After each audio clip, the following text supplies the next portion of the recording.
Welcome to Artists in the OR, episode 14. I've got Gina, our moderator here.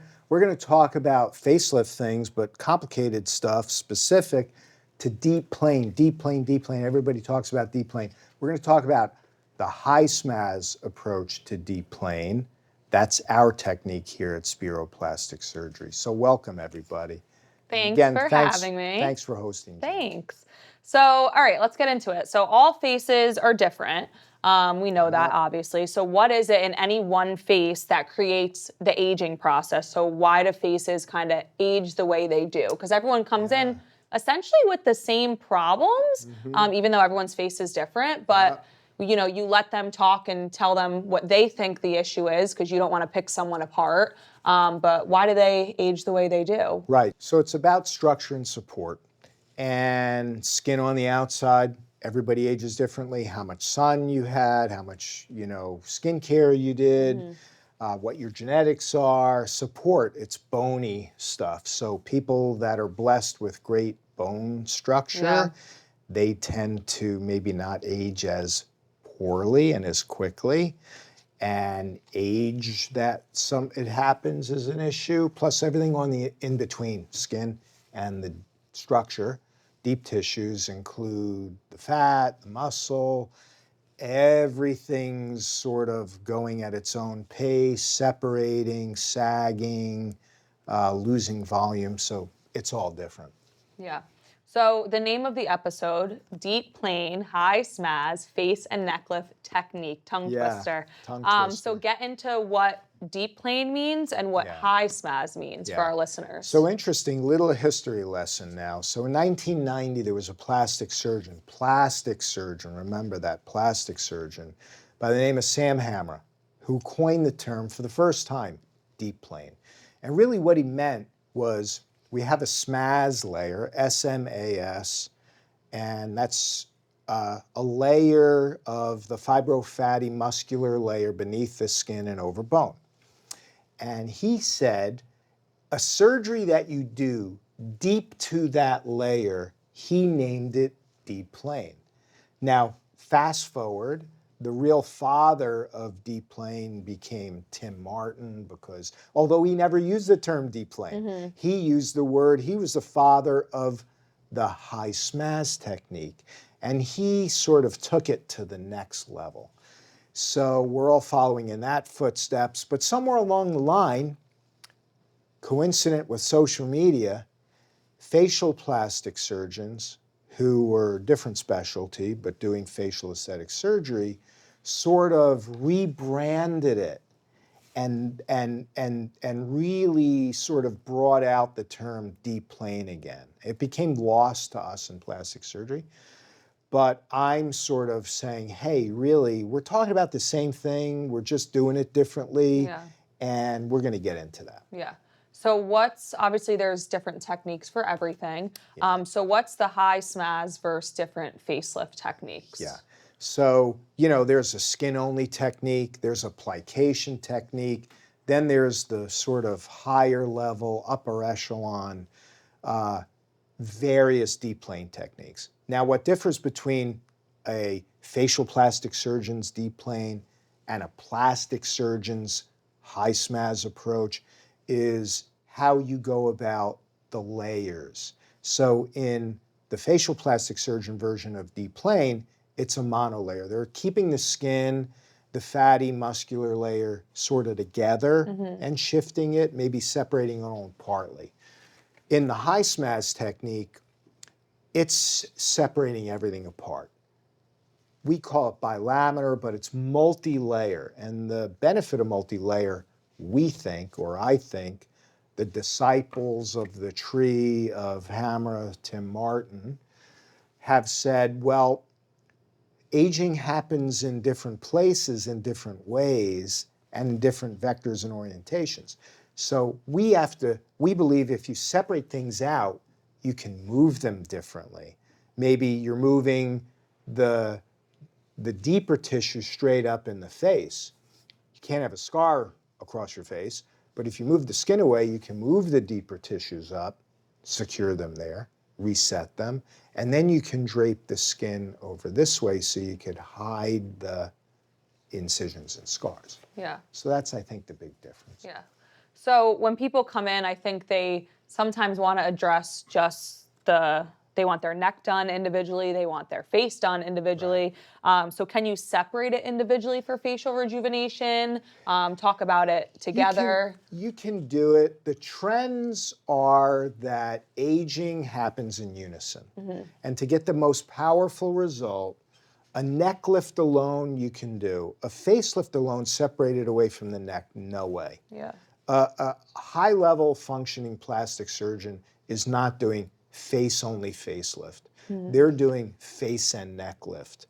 They're doing a version of these procedures. There's subtleties, nuances between all of us, but they're not doing face alone. They're doing, face and neck lift.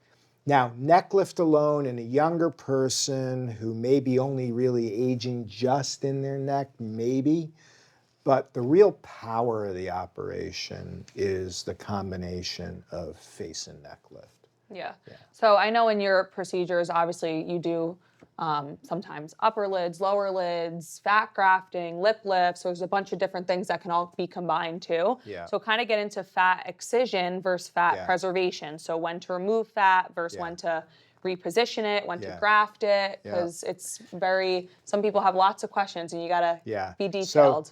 And these are involved consults, as Yeah, you know. They're right. probably the longest consults That we we have, have in yeah. the office because there's a lot to be talked about. So volume is important. Youth is volume. When you're younger, you're full, and it's in the right place. When you're older, tissues dissolve away, they sag. So it's not just pulling things and yanking things, because here, everything I do is try to keep somebody looking natural. I want to bring you back to set point. I don't want to make you look pulled and weird and all that other, stuff. So to me, is the volume there but just fallen? Do I have to lift it? Oftentimes, I have to add. So I'm taking fat from somewhere and I'm processing it and injecting it in to restore back what maybe dissolved away, what they're missing. As far as eyelids go, when you look at a face, you want everything to blend, right? So you don't overpull any one area, but you got to sometimes do a lot or a moderate amount in a lot of different areas to get that amazing result. So that may be a lip lift, because if you do a great face and neck lift and somebody's got a long aging lip, that's going to stand out to the viewer as, wait a minute, I thought that person looked amazing, and now I'm seeing this.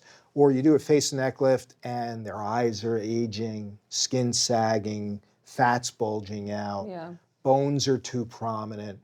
And the subconscious of the viewer is saying, well, wait a minute.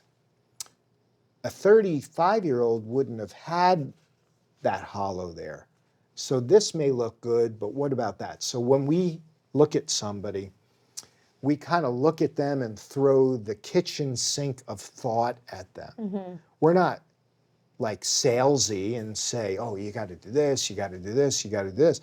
I'm teaching somebody, hey, you're seeing your loose neck, but when I look at you, I'm looking at you the way other people are subconsciously going to look at you.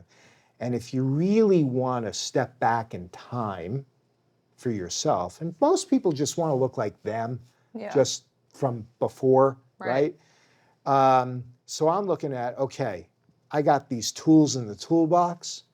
Let me tell you what I see, and let's figure out how we get you there. Unfortunately, or fortunately, to the patient, they're like, oh, I never really thought of all those things, But that's where it comes in. We're like, hey, you really should be thinking about your eyelids and blending your lid-cheek junction together so that everything looks natural, real, that it's, a youthful appearance. Yeah. I think, and I want you to touch upon how you kind of do it. You preserve the identity, but also turn back the clock. And something I always see you do in consults a lot of the times is saying, send me a photo of you from when you were 20, 30, 40, 50. Bring it in, and you kind of, you use that. We take photos when they come in. So how do you kind of preserve that and then still set back the clock to those kind of Yeah, days. now there's certain caveats to that. Yeah. You know, if somebody says, wow, okay, he wants to see what I look like when I was younger and I'm 67 Yeah. and he's gonna do a face and neck lift, he's gonna make me look like I look like when I was 25. And I'm like, well, you know, certain things we can't change. Can't change father time. There are a lot of aging things we don't fully understand yet still. Yeah. Now, we do compliment, like the skin thing. I can't change their skin, the quality of their skin, certain aspects of just innate to the skin, wrinkles, deflation, color changes. But our guys here can, right? Yeah. Michaela and Rebecca can do that. Make sure you listen to their podcast.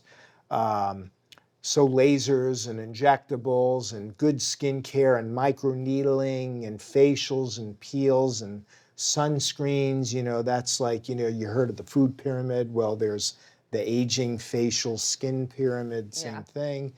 So there are certain things we can do, certain things we can't, but I like seeing somebody's pictures of when they were in their 30s, 40s, 50s. I want to get an idea of where this aging process sort of has gone on them so I can show them. Sometimes I use it to be able to show them, see the volume you used to have. Yeah. So when I talk about fat transfer or fat grafting, they're like, oh, okay, now I get it. Yeah, now I get it. So, Yeah. I think one thing that we're great at is touching on Becca and Michaela is that you want to preserve the outcome. You know, it's not just you get it done and then you go and out your way and lay in the amazes sun. me, you know, they're like, okay, thanks for my great result. Yeah. You know, you're never going to see me again I'm here. never going to wash my Yeah, face. that's it, right. But they talk to them I'm during. going to lay out in the sun for 20 hours a no day sunscreen. after. Right. They talk to them during consult. You know, we have packages that after facelifts with our lasers and injectables, and you know, it's a whole pyramid of just like things that they need to, you know, keep on doing. Yeah. And it's simple stuff, especially with skincare, just to preserve That's it. the facelift. You know, it's, you know, your sort of, it's your insurance policy. Yeah.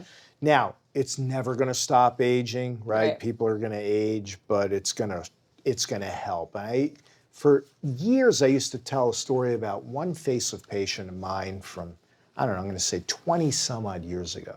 And she would come in dutifully twice a year, 3 times a year for skincare, for peels, for treatments. And years later, like 15 years later, I would look at her and she'd be like, what are you looking at? Do I need anything else?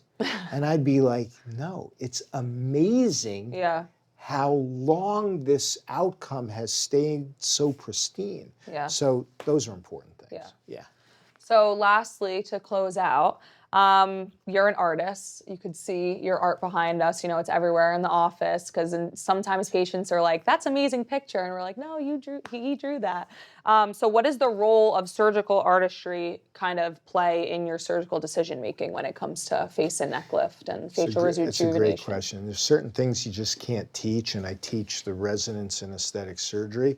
But what I teach them mostly is, you know, there's something magical, and you hear this like when somebody comes in, they're in their sort of long-term follow-up. There's just something magical that you can't pinpoint when you see somebody who's been restored in just a youthful way that is natural, that we've combined everything culminating, and it doesn't look like surgery anymore, you know? So I look at everything. Everything to me is art, opportunity for art, living art. And I'm looking at a face and I'm looking at not how do I make this look like a facelift? How do I'm just gonna mechanically pull something. I'm like, it's another opportunity for a piece of living art, but how am I gonna get there? And what are all the subtle things? And what am I going to make sure I don't overdo and tip the balance for something to be off-putting? So yeah, artistry's a big, big, big thing. Balance, proportion. I want somebody to be at the end, it's like magical outcome. Yeah. You know?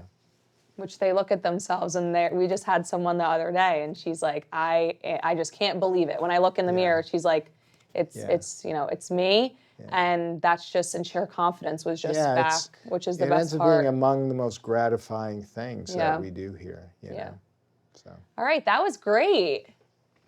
Thanks again, Gina. Thanks. You brought to light the high SMAS Deep Plane Facelift. You know, you got to give love to this operation. Again, social media is overwhelmingly deep plane, deep plane, deep plane, but nobody goes back to the origins of it. Yeah. Pay homage to the surgeons who came up with the initial concepts, and give love to the plastic surgeons who are doing, you know, the complex surgery to get hopefully the best results in these bilaminar or dual plane separation of tissues. But remember, guys, deep plane is more than just deep plane. Its origins and its highest level is as the high SMAS deep plane. Great seeing you again. Stay tuned for the next episode of Artist in the OR. Thanks again, Gina. Thanks for having me. Bye, guys.